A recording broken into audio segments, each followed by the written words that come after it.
very much. Move on to this. So far we've heard a lot about the current state of play in the market. During the lead up to the vote, there was all sorts of conflicting views about what would or what wouldn't happen. And of course I, like you, probably couldn't really make sense of it because there was so many conflicting views. We didn't really know which way things were going to go.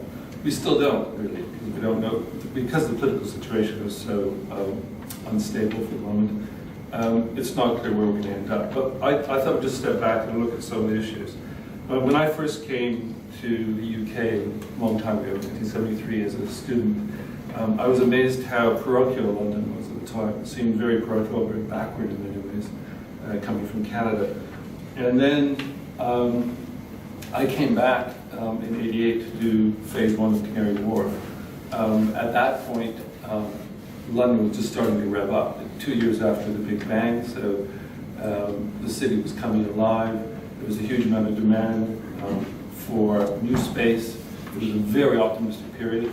And over that last 28 years, there's been just a transformation of London. Many of you have obviously witnessed that and been part of it. Whereas you couldn't get a decent cup of coffee 30 years ago, you can't move now for coffee shops. So things have changed quite dramatically, both in terms of the quality of office space. Canary Wharf was predicated on the need to provide high-quality office space in London, and that has happened both in Canary Wharf, but also in the city to a huge extent, even in the provinces. I guess the globalization that has occurred around the world would have happened in London anyhow, but I think being part of the EU was a catalyst for that to happen at a much faster pace, into a much deeper relationship with Europe and what was going on within Europe than would otherwise have happened without our membership in the EU. So where does it take us? I think there's a number of options on the table. Just to sort of summarize some of those options, we had the choice of being part of the EU, which meant free movement of goods and people, and virtually no tariffs, and a very easy movement throughout 28 countries. If we become part of the EEA, we have a similar situation to a large extent, although it ends up that we end up having some customs and border checks, which tends to limit or to aggravate free movement to some extent. But we still have to conform with all the EU regulations. We aren't really able to influence EU decision making, and it leaves us in a worse position to some extent, but financially probably not that much worse off. If we end up with a bespoke EU-UK free trade agreement, which is probably the likely outcome, it's going to be, as other colleagues said, a fudge to some extent, and we don't really know where that's going to go in terms of what tariffs will apply to what sectors and what free movement we're going to achieve in terms of people. If we go the whole hog, which is probably a World Trade Organization arrangement, which some within the Conservative Party are calling for, we end up probably in the worst of all worlds in terms of what it might mean in terms of free movement of goods and services and people, with no influence or little influence on EU laws and regulations. But our requirements still to conform with those EU requirements when we are trading into the EU, and with significant tariffs in place. Now, there's been a whole range of forecasts in terms of where that's going to take us in terms of the impact on GDP. But even if you take a medium-term position, you're looking at between a 4 to 6% fall in GDP by 2030. And that's equivalent to about 3 to 4 years of trend growth, which is equivalent to the impact of the financial crisis on our economy over the last 4 to 6 years. So if these forecasts do materialize, and they're all over the place, as you can see, there's quite a range, then we could certainly end with some more significant downturn in our economic activity.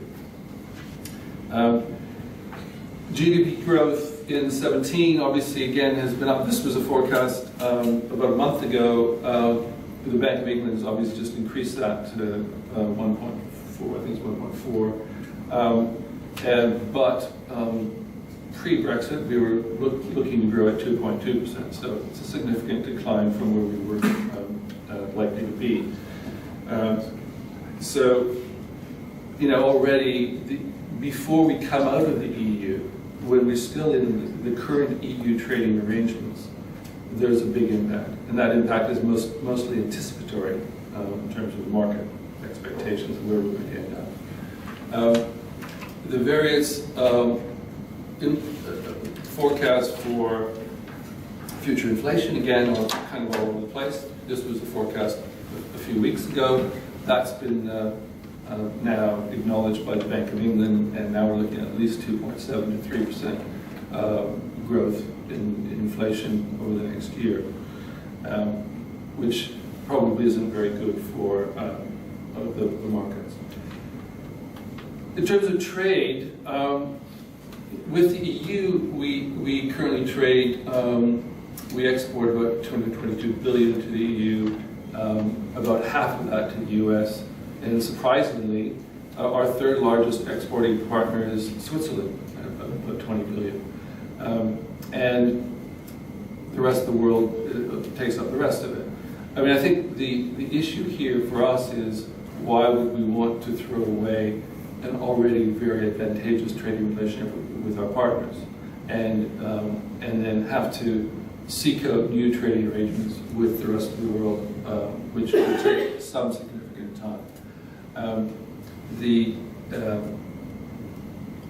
The export of services is clearly a big part of it, and the export to EU is significant. In terms of financial services, insurance and banking, £70 billion export business, and of that, the EU takes about a third of it, the US takes a third, and the other countries take another 36%.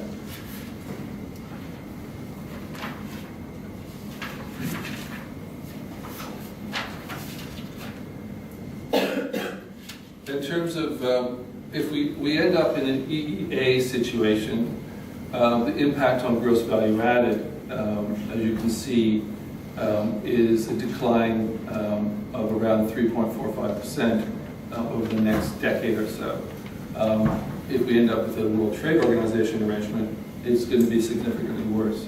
So there's some very significant decisions to be made in terms of what that's going to mean for us. So when we hear these sort of rather shrill tones from the very strong Brexiteers of moving towards a World Trade Organization on the basis that we can do better deals with the rest of the world, as we know, those deals are going to take a long time to materialize.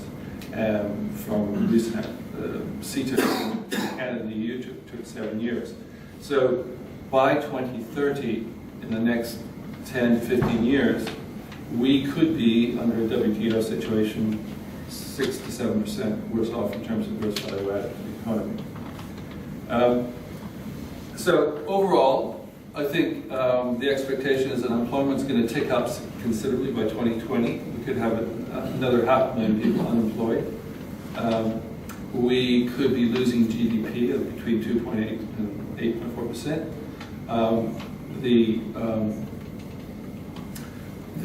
The likely impact for household income is obviously, it ranges quite considerably between 2,000 and 8,000, but there will be a real impact on the local household income, and probably more in the periphery than in the center.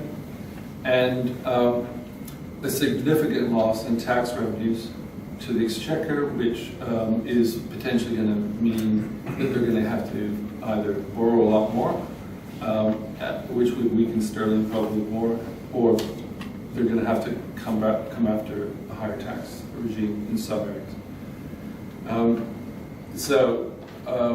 Notwithstanding the rather rosy picture that's been painted by some of my colleagues in terms of the fact that transactions are holding up quite well, I think in the medium to long term, depending on where we end up in terms of the negotiation, we could certainly have a fairly soft patch over the next 5 to 10 years in terms of our likely growth. And I think a very recent forecast from Savills has just come out to say that residential house price growth in London has gone from an expectation of 30% over the next 5 years down to 11%, and that was just published yesterday. So there's already the forecasting is starting to change in terms of its tone and expectation over the next 5 to 10 years. Thank you, Mike.